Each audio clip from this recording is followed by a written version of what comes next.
Good morning, everyone, and thank you for tuning in. And thank you to Jim Deeming for that wonderful intro music there. Jim's a finger picker, Chet Atkins kind of style guy here in Berthoud, Colorado. And I was looking at the last time that we did one of these Shop Talk live streams, and it looks like it was all the way back in February. And here we are, the 1st of July today. So I apologize it's been so long, but it's been really crazy here at O'Brien Guitars and Luther Academy. We've been building guitars, just finished guitar number 14 here just a week or so ago. And we're getting ready to start another one this coming Monday. So thank you for tuning in. I see a lot of people here that I recognize, some I don't. Gregory up there in the San Francisco Bay Area. Herman's from the Netherlands. We got somebody from France.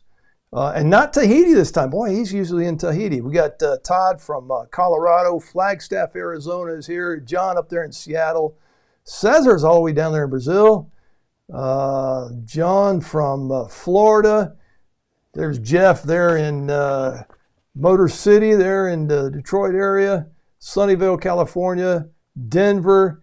Man, I am always amazed at the reach that we have here. So if you don't mind, put in the chat box there in the comments where you're from. I always like reading those. And if you have questions throughout the stream today, go ahead and put your question in there, and I'll try and put it up on the screen and feed them over to Eric Warner. Eric is going to be our guest today. He is the general manager and also a partner there at the Pacific Rim Tonewoods up there in upstate, or in Washington there, Washington State. So he'll be on here in a few minutes to talk about some things. I have a few announcements before we get going.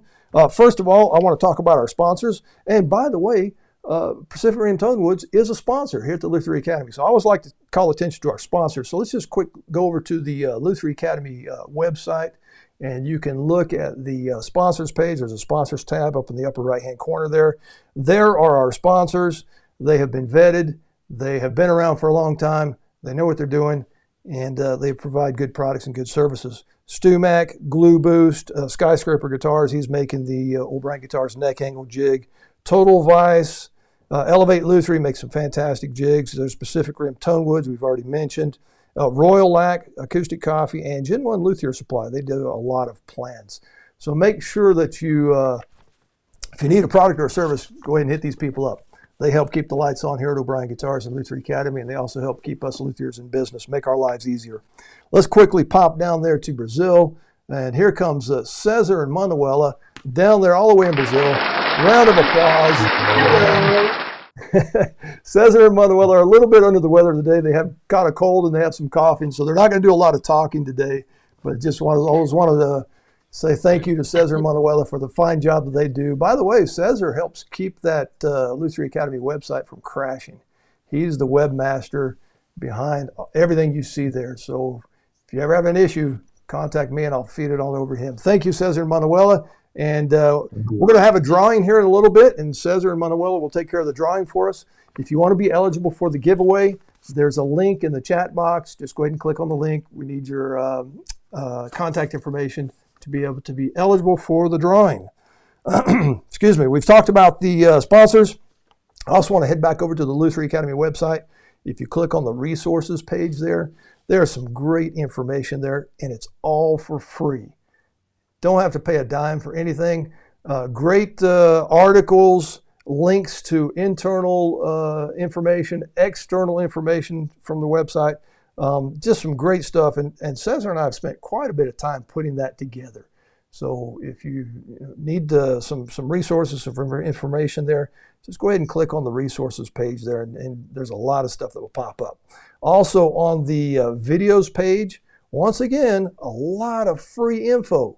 All of my original Luthier Tips du Jour videos and all of my unreleased Luthier Tips du Jour mailbag videos are all there.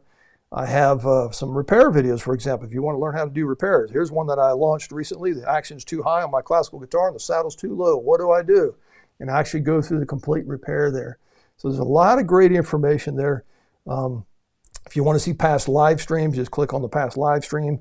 There's the last one we did all the way back in February with Trevor Gore. And finally, the online courses page at the Luther Academy. We have a banner that shows when we're live, so if anybody stumbles across the website there, they can click on that. The last course that we launched was the electric bass course. It's now available. Right before that, we launched one on thickness sanders, help you learn how to use your thickness sander a little more efficiently. And then coming soon, actually very soon, this Thursday at 3 p.m. Mountain Time, we're going to launch the headstock backstrap tutorial. It's a mini course. It's about 45 minutes long. It's presented by Nigel Forster there in Australia. Nigel's been around for 35, 40 years as a luthier. He really knows his stuff. He's put together a fantastic tutorial. It will be available on his website. It's also available on the Lutherie Academy website. Simultaneous launch. And for the first 3 days only, it's 10% off. So make sure you put that on your calendars.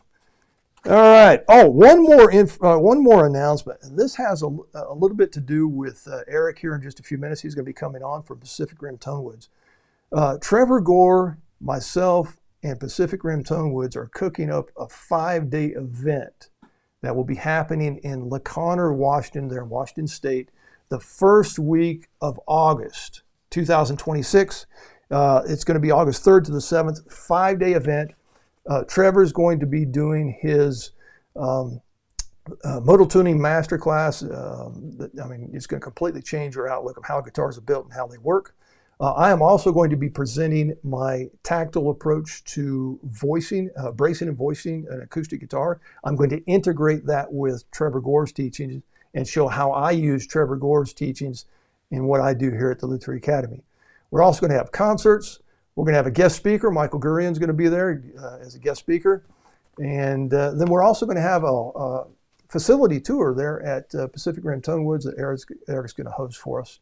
So it's really going to be a great event. The name of the event is From Timber to Tunes, and it's going to teach you everything, how the tree grows in the forest, all the way to the final product that we can use on our instruments. Okay, I think that about covers it. Once again, if you have any questions, go ahead and put it in the chat box there. We've got people from Alberta tuning in now, Washington. Let's see, who else we got here? Michigan, New York, and Bruce, the big Swede, right here from Littleton, Colorado. All right, I'm going to go ahead and bring on Eric. Here he comes, and a big round of applause for Eric. Hello. Eric, thank you for taking time out of your busy day today. I know you guys are really busy up there, keeping us luthiers happy and fully supplied with wood. But you have a little presentation you're going to give us today? Yeah, thanks, Robbie, for having us. And yeah, we're going to go over through the initial breakdown for spruce and show you a little bit about PRT. And so we can start that whenever you want, Robbie. Okay, I'll go ahead and pull up. I'm going to run it from my iPad here, and okay, there we go. And there's Pacific Rim Tonewoods. This is Eric Warner, as I said. And Eric, you can just take it away. And if you need me to, forward or advance or whatever, just let me know. Okay, sounds good. And yeah, we'll give you a little lay of the land here. So we're in Washington State, up there in the northwest corner. You can see where it says PRT, and we're sourcing spruce and mainly in British Columbia. And so that's kind of a overview of where we go looking for spruce logs. And if you hit that next slide, Robbie, this is our campus up here in Concrete, Washington. We have probably 30 employees right now, maybe just under 30. And we service most of the acoustic guitar industry with soundboards, a lot of maple. And on the next slide, Robbie, you'll see a bit of our customers that we service. And so we have orders that we are sending out every month, every quarter, and then we also have a retail site on our website. But before I give kind of an overview of our initial breakdown, I'll give you this overview of some other projects that we're involved in, and some of that we can touch on later. But one of those is sonic grading, where we're not just providing luthiers with wood and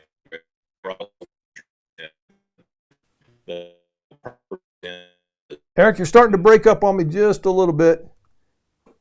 Are you still there? I'm still here. Okay, let's go back to you. Every now and then I just get a little interference there. So go ahead. We were talking about the sonically graded wood. Yeah, so we're measuring the mechanical properties in spruce, and then we're able to deliver that to our customers in 3 different density buckets, but we're able to weed out the low Q, which is high damping wood. The other thing we're doing is thermal modification on the next slide, Robbie, where we're treating spruce and maple and thermally modifying that. So with spruce, thermal modification decreases the density, it increases the stiffness, but you get this real homogeneous color, which is a brown, and that happens for the wood. And then in maple, we can take wood that's nicely figured, but you can see the heart and the sapwood are two-toned, and we can homogenize that color. But also one of the greatest benefits of thermal modification is dimensional stability. That wood doesn't shrink and expand anymore like it used to.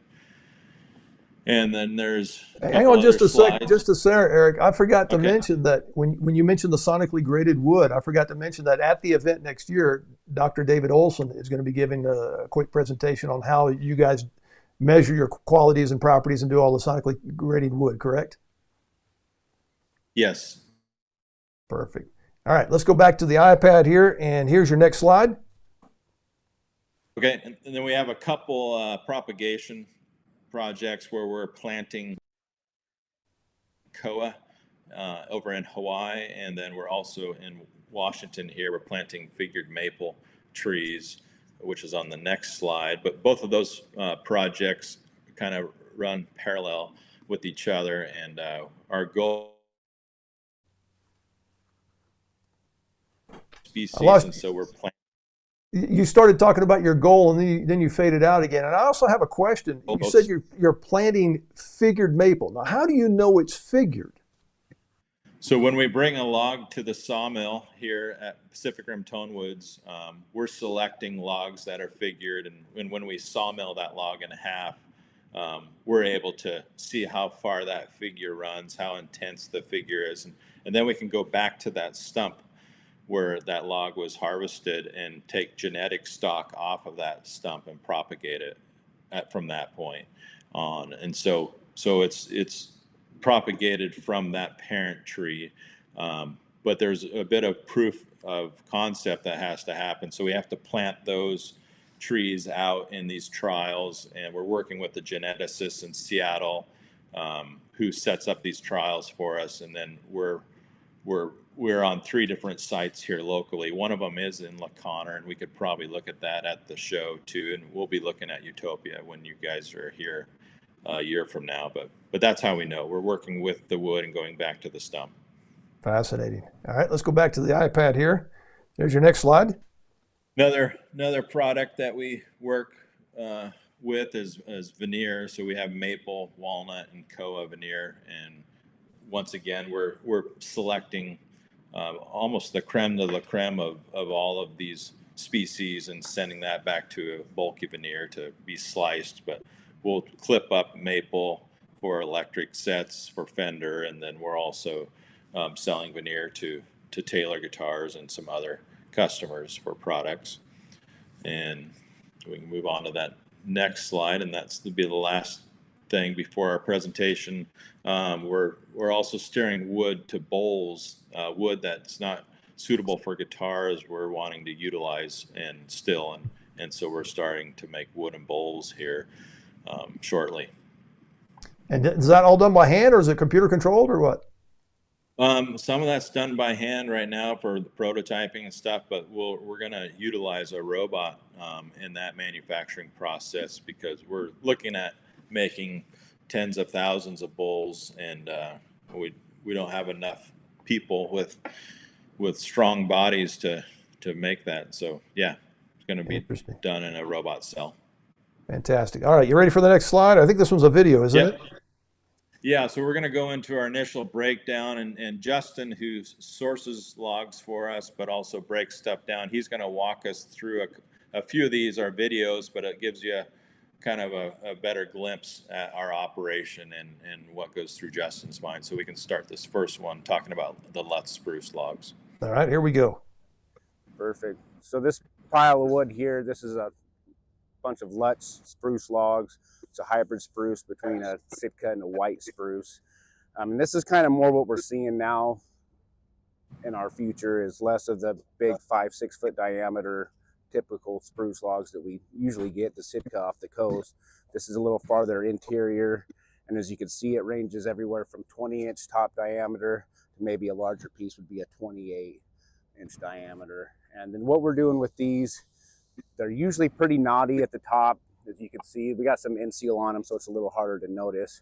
But as you can see here, this is a pretty small piece of wood here, right at 20. But, you know, a dreadnought would go right to the heart, and there's going to be a knot in there somewhere. So what we're doing with these 41-foot logs is taking the top half or so where it's really knotty, and we're sending them to our sawmill, cutting long pieces, 10 to 12 feet in length, and then we could try to find some good in between the knots. And then we're also making a lot of 4-piecers where we only need about 5-inch from the sap in versus that 9-inch dread, and that really buys us a lot, because those younger knots that started with the trees first alive, they didn't go all the way through to the sap. So if we could cut it off at 5, that really gets us ahead. And then the butt part of the log, where we start gaining some diameter, we'll take that and process it our traditional way with the splitting deck and our head rigs, working on that quality 2-piece guitar that we continue to strive for.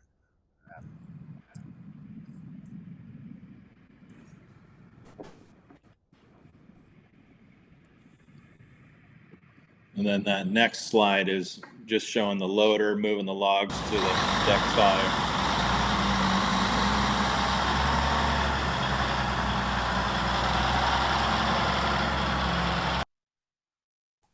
And I'd love to have one of those to play around with. Yeah, those are nice tools. This slide is the deck saw area, and so that he's set the log up there, and he's centered the log, the heart of the log, the same distance and height away from the track, and this is where he's gonna cut his rounds, and you can go ahead and press play and see that. Yeah, so here we got another Lutz log, same area, Northwest BC. We actually just cut the butt off of this round. But first thing we do is we open up both sides of the log. And when I'm looking in the yard, I'm trying to find a straight piece, free from pitch defects, and mostly clear of knots. I don't get this straight visual when I'm up in the yard, but as you can see, this is a pretty clear piece. This long check here indicates that when the tree was fell, it split. And if there's a lot of knots, a lot of times that check only go to maybe here, but when you see these big clear heart checks, typically that shows a clearer log. This one's got a little bit of twist to it, not much, and it's mostly at the top of the tree. Interesting enough, trees will have twist on one side or the other, or the butt versus the top of the log. This one's kind of more at the top where that was reaching for sunlight, and then as you see on the butt down here, we'll work our way down there and take a look that it'll be a straighter piece. Machine tear is always a real easy indicator for looking for twist on a tree. Other thoughts is you get these kind of lobes, and then if you're lucky enough, you'll get these pieces here where they'll cut a cookie off to see what kind of quality of a tree they got, mainly looking for rock, because that'll be what they're kicking out, or grading less to send to a different sort. But as you can see here, where this piece just naturally broke and fell, it gives you a really good indicator of how straight it is, how clear it is. Some indicators of pitch right there, but typically on the Lutz log you'll see pitch that's related to knots, and every once in a while you'll get them a little more random. So this one we've already tested, indicated it was mostly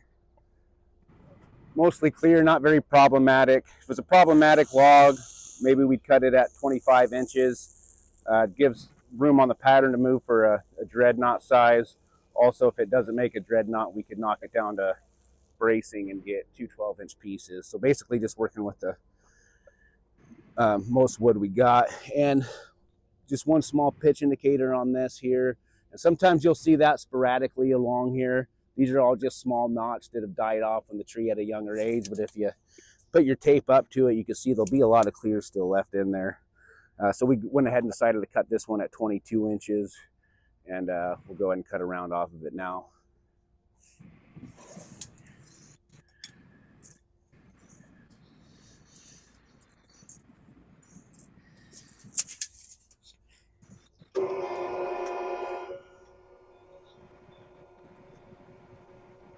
essentially just a hydraulic chainsaw. It's an 8-foot bar on it with about a 1/2 inch of kerf.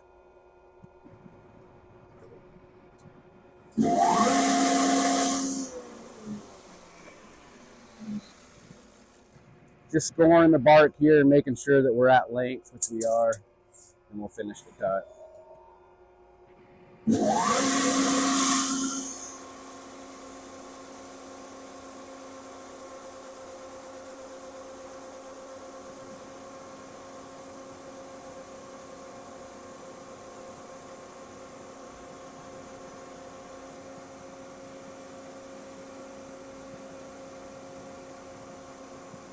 That's another tool I think I need in my shop, Eric. Yeah, that's a big chainsaw to go with that big loader. When I first started working at PRT 31 years ago, a lot of the logs were probably an average diameter of 4 to 5 feet. This is probably a more typical size of what we're seeing now that's available. But you needed a big saw to get through that all.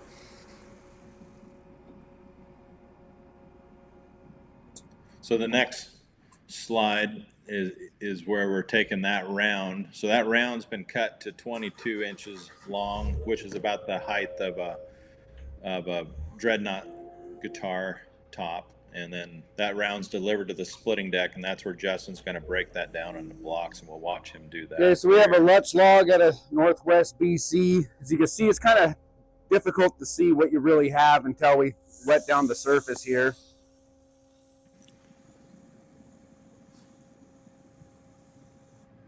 So once we wet it down, you can start seeing some problems if they're there. The knots really show themselves. With this particular tree, you can see where it's got a lot of younger knots, and then they slowly start to pinch out as the forest grew around it. You can see the tighter growth on the outside and a more faster, wider growth towards the heart here. And a couple small defects of pitch like there, and really the only one we see right now. So I'm gonna go ahead and move the deck, and we'll start splitting here.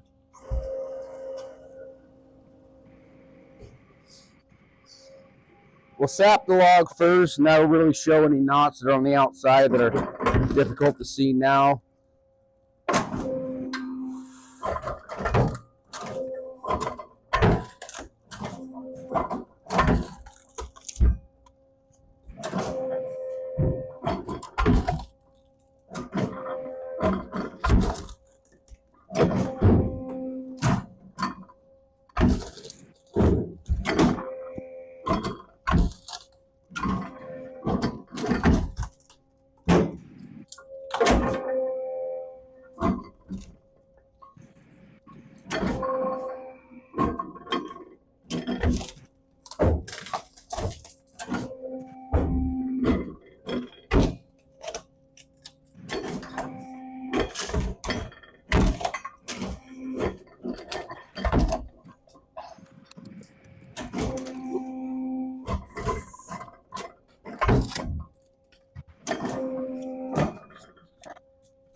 So we're looking for any knots that go completely to the outside.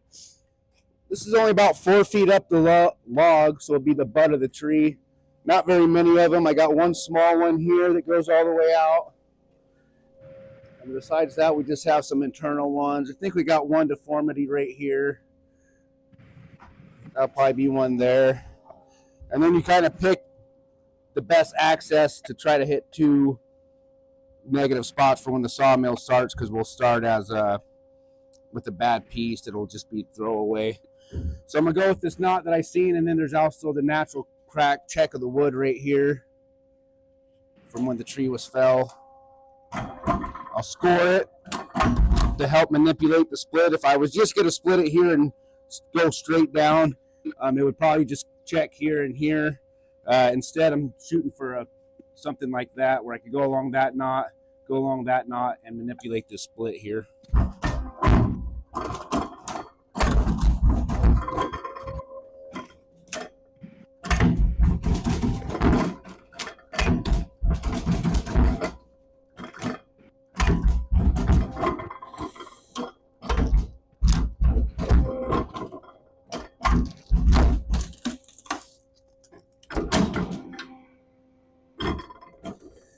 So I went just off center of the heart.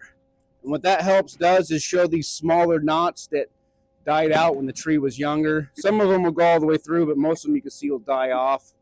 Pretty quick, nice clean face here. Go ahead and get to our final width and see how far some of these knots go.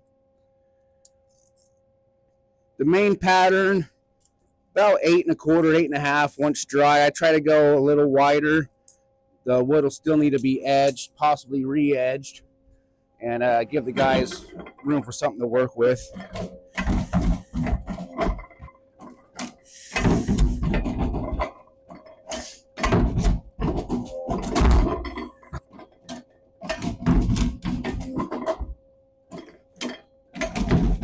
So Eric, we got a question. How old was the tree?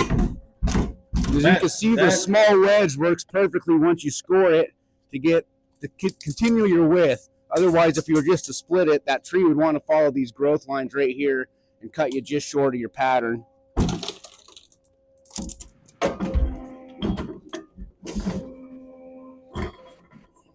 And then as you can see, a lot of those smaller knots that started out didn't go all the way through. They died when the tree was at a young age here. So it's a pretty large block. You got one knot right here that went all the way through. Split on that.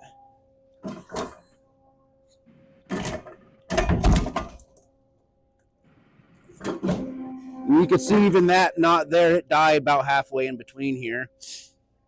One waste piece. And we'll have to cut this smaller just so the guys can manipulate the block on the saw there. But on an interior piece, you'd get about 22 sets all said and done. The other goal too is to be leaving just a little bit of sapwood, so that'll actually get edged off at the next saw, and you can see it's just wide enough to get the pattern on there. This marker's a little sloppy here, but it gives you an idea. One small knot there that won't make it on the pattern. It's kind of diving down, but that's basically something like that is what we're looking for in our product at this stage.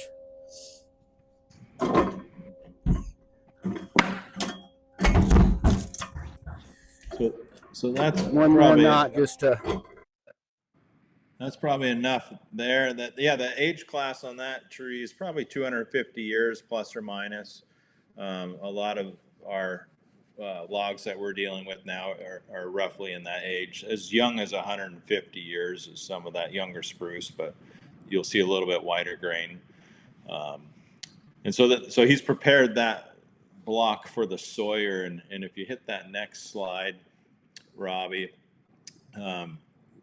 each log is its own log, and it has its own characteristics and defects to work around and different wood qualities. And so we'll color code those blocks.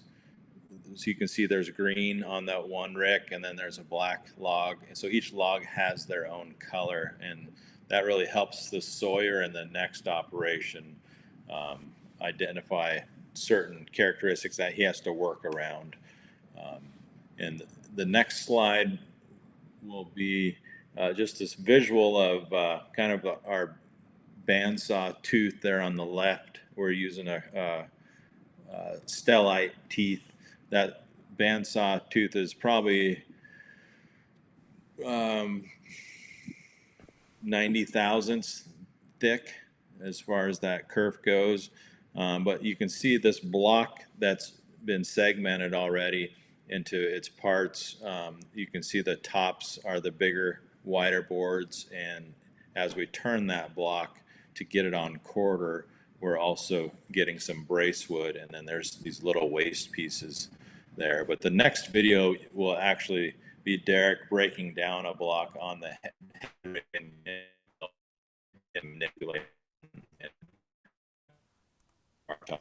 You broke up on just a little bit, Eric, there. We're back? I hope so. Yep, there we go. Okay. Did you ask for the next slide? That's why I didn't understand.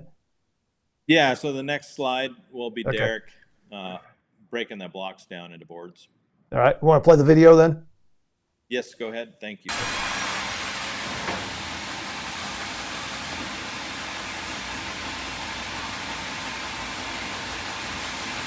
So he's cutting guitar top boards and bracing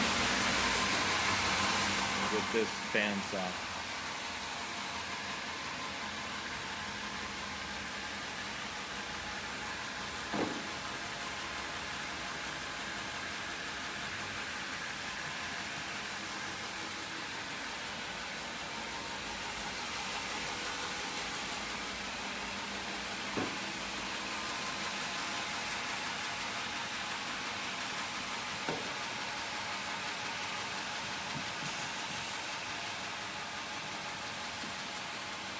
So he's dogged that block into the carriage there, thinking about a quartered board, and then he backs it off and opens that face up, and then he'll take his first board after that. And then he has to undog the block, turn the block to get it back onto quarter at a space that's big enough for a dreadnought, and then he'll back away from that and take some bracewood pieces, which quarter is less crucial. The focus is a quartered soundboard, and he's also identifying some problems. That will be a 4-piece top there, and then That was my question. What's with the leftover? It becomes a 4-piece top, or becomes bracewood, or what? well, that piece that he cut before this one will be a 4-piece top, and then that's a 2-piece top. And so yeah, we're capturing tops, whether it's 2-piece or 4-piece, where we can, and the focus is to quarter all of that. So that kind of gives you an idea of how we're breaking those blocks down into their parts. In the next video, the wood travels down a conveyor to Ray, who's going to edge that board. He's thinking about the seam of the guitar, and he's also sizing it if it's too wide, because our resaw can only handle 9.5 to 10 inch range. So in a dreadnought, you need about 8.5 to 9 inches of width for a 2-piece top. Here's a quick question from Gregory. Would it be possible to purchase panels that are a little wider than usual? He likes 10 wide and 16 long. No, that's not something we could do. Like I said, we can't resaw a board that's 10 inches wide. What type of instrument is that for? I don't know, Gregory. Put that in the chat box there. Let us know what type of instrument you need that wood for. And so Ray's edging that board, and once it's edged, he'll put a mark on the edge, a line, so we know once that board, that 1.5-inch board, once it's resawn into 6 pieces, we'll be able to identify the book match set.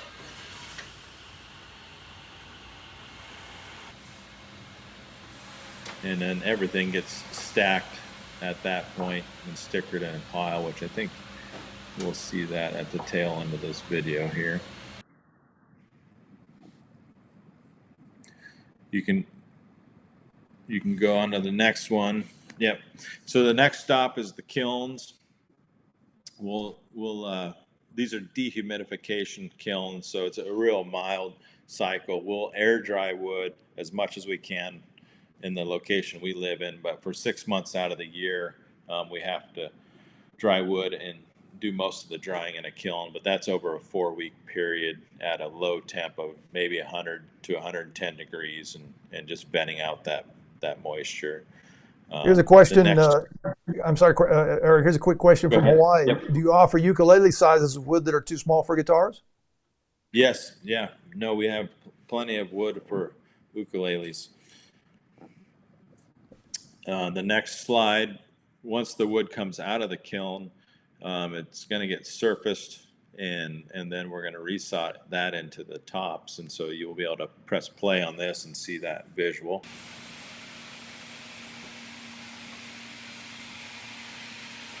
And this is a bandsaw where the bandsaw that we're cutting the wet boards with, we're using about a 90 thousandths kerf, and this saw is using about a 50 thousandths kerf on it.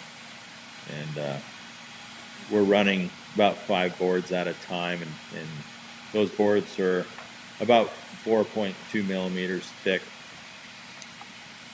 And as I mentioned, we can only cut 9.5 to not quite 10 inches of width on that saw. And I think there's another video after this that just looks like it's a closer up picture of that saw as it's going through. That's just a picture then, right? Okay, it might be a video. Well, let's see. Oh yeah, it's a video. There you go. Just shows you the feed wheel that we're using in the fence. But once that wood is all resawn into the panels, then it comes to the grading room, and that's where we'll grade the wood cosmetically. And so that next slide is a video of Miranda sorting this board that you can press play on.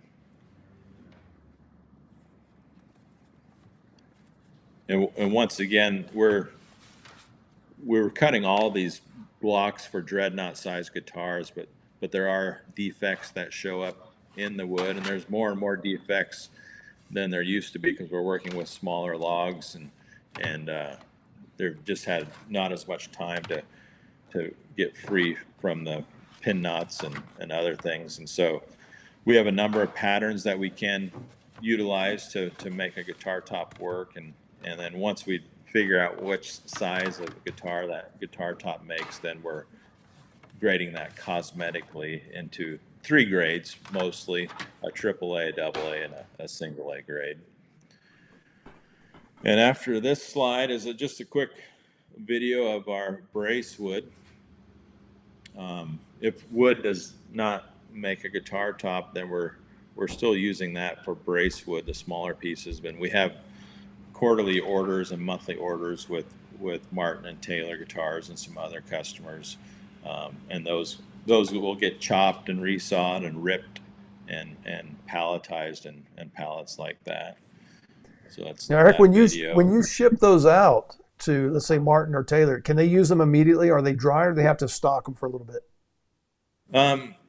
Most of our customers, big and small, will acclimate that wood in their own factory. And so Martin and Taylor both have their certain drying schedules that they perform once they receive the wood. And that's on most species that they're buying from almost anybody. Right. The next slide after this is just talking a little bit about 4-piece tops, because that's a newer product for us the last couple of years. And but it's part of what the forest is giving us in these smaller logs. And as I've mentioned before, the sonic engine of the guitar is the soundboard, and that being spruce. And spruce is stronger than steel for its weight. It has a great ability to resonate once it's the strings are plucked. And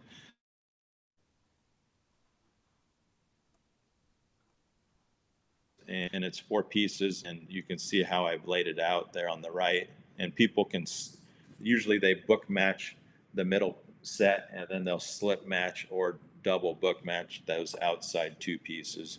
But that's one thing that we're capturing out of all the logs that we're cutting right now, and selling that to Martin and Taylor guitars and also online.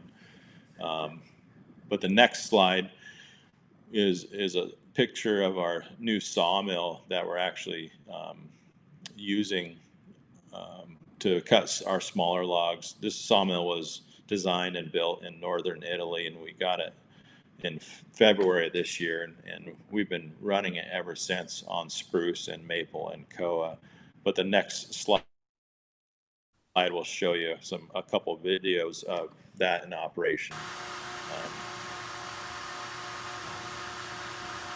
And so this gives us the ability to cut wood for tops and bracing, and we handle less of that wood. I guess from a sawyer's perspective, he's cutting 1 block at a time, where maybe this block of wood here is represents 4 or 5 of those blocks. So we're cutting a long board. We'll chop bracewood out of it where we need to, but we'll also capture tops. But our focus is still a quartered piece of spruce.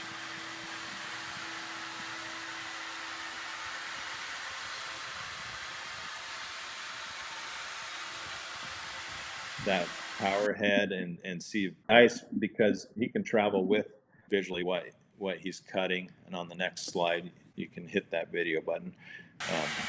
That wood travels down to a brush and then ultimately to an edger where the board gets edged before we sticker it to dry. And so there's a lot less lifting for our own employees. It's nicely designed and flows well.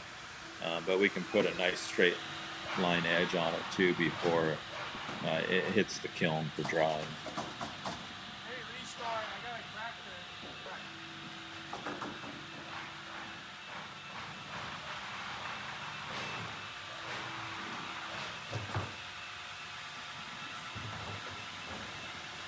So he can move that board with these little conveyor chains that are on that power head, and then that power head comes down and edges the board.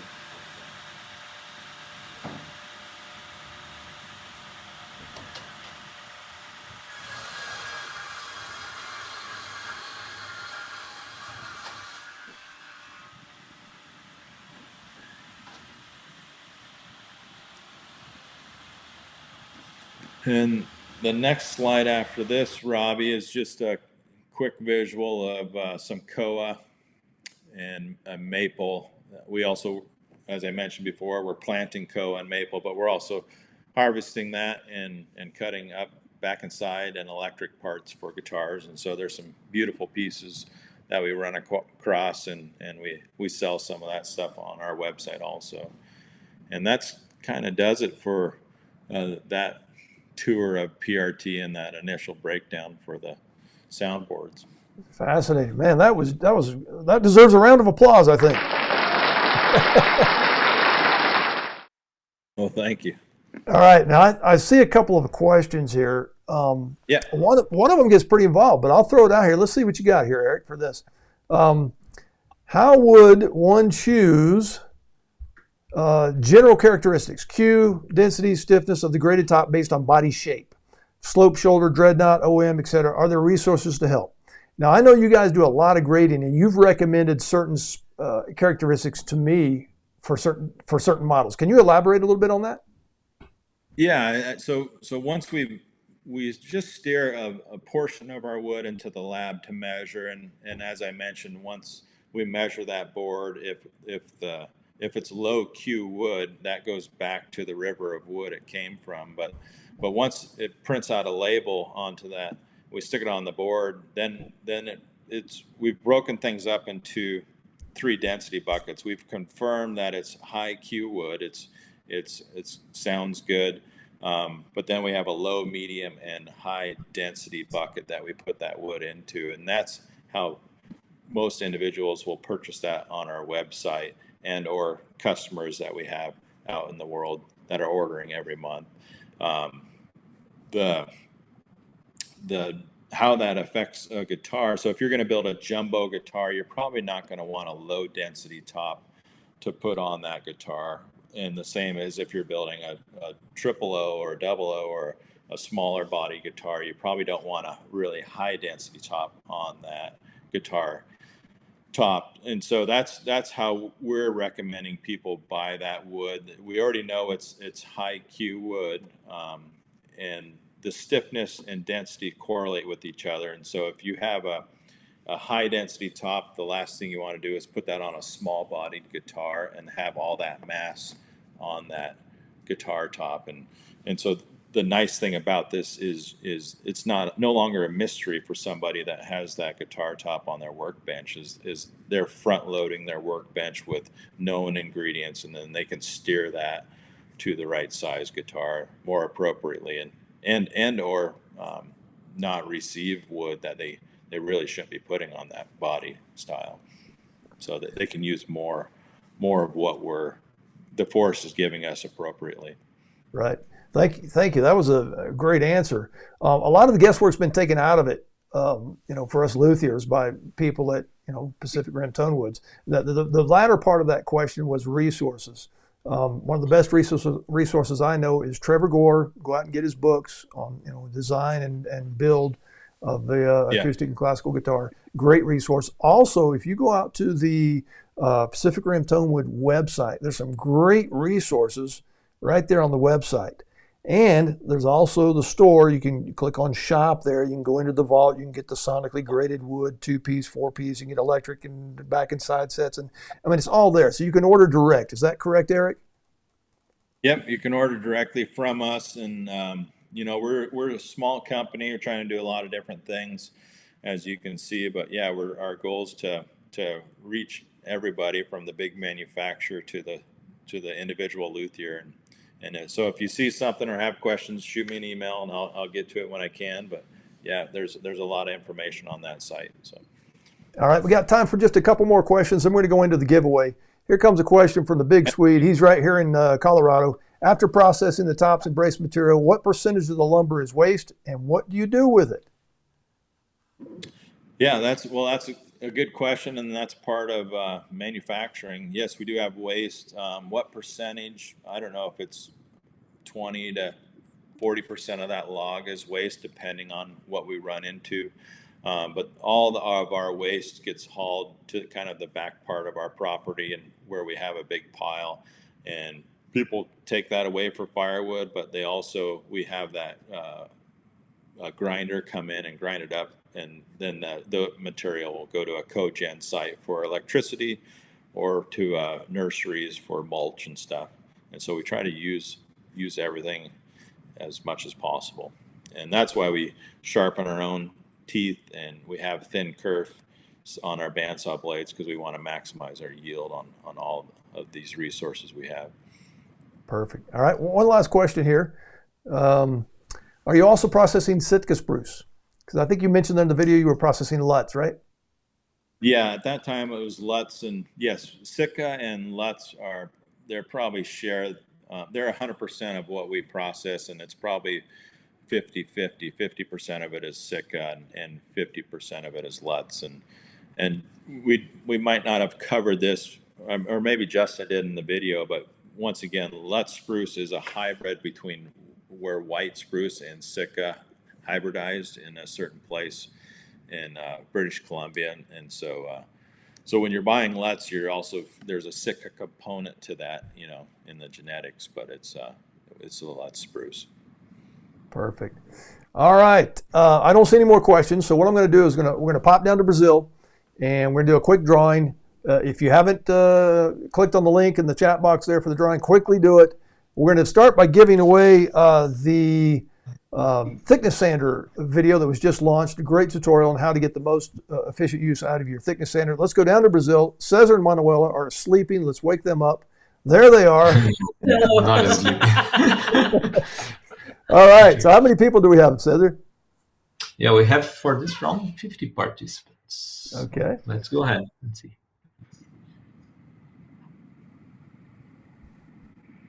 And we have number 22. John Parcham, look at that. Congrats. Congratulations, John.